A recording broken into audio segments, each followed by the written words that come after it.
മലയാള സിനിമയിൽ വർദ്ധിച്ചു വരുന്ന ലഹരി ഉപയോഗത്തെക്കുറിച്ച് നടൻ അജു വർഗീസ് തനിക്ക് അധികാരമുണ്ടെങ്കിൽ എല്ലാത്തിനും കൃത്യമായ ഉത്തരങ്ങൾ നൽകാമെന്നും അജു പറഞ്ഞു. ഒരു മന്ത്രിയോ എംപിയോ MLA ആണെങ്കിൽ ഞാൻ കൃത്യമായി ഉത്തരം തരാം. ഞാൻ തമാശവൽക്കരിക്കുന്നതല്ല. എനിക്ക് തോന്നുന്നത് ഈ ചോദ്യങ്ങൾ ഉന്നയിക്കേണ്ടത് സിനിമയിലെ തന്നെ പവർ പൊസിഷനിൽ ഇരിക്കുന്നവരോടാണ്. കുട്ടികളിൽ വർദ്ധിച്ചു വരുന്ന ലഹരി ഉപയോഗത്തെക്കുറിച്ചും അജു ആശങ്ക പങ്കുവച്ചു. കുട്ടികളെ ഒരു രീതിയിലും കുറ്റപ്പെടുത്താൻ ഞാൻ ആഗ്രഹിക്കുന്നില്ല. അവർ അവരുടെ ചുറ്റുപാടിന്റെ പ്രതിഫലനമാണെന്നും അജു പറയുന്നു.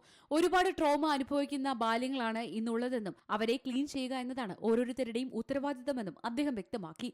ഏതെങ്കിലും രീതിയിലുള്ള മോശം വൈബ് കിട്ടിയാൽ അത് അവരിൽ പകരും. അവരത് അബ്സോർവ് ചെയ്യും. ഇവരെ ക്ലീൻ ചെയ്യുക എന്നത് ഓരോ വീട്ടിൽ നിന്ന് തന്നെ തുടങ്ങണം. ഒരുപാട് ട്രോമ അനുഭവിക്കുന്ന കുട്ടിക്കാലമുള്ള ബാല്യമാണ് ഇപ്പോഴുള്ളതെന്നും അജു വ്യക്തമാക്കി. കഞ്ചാവ് കേസിൽ ഉൾപ്പെട്ട സംവിധായകരായ ഖാലിദ് റഹ്മാനും അഷ്റഫ് ഹംസയ്ക്കും സിനിമാ താരങ്ങൾ പിന്തുണ അറിയിച്ചതിനെക്കുറിച്ച് തനിക്കറിയില്ല എന്നും അജു കൂട്ടിച്ചേർത്തു.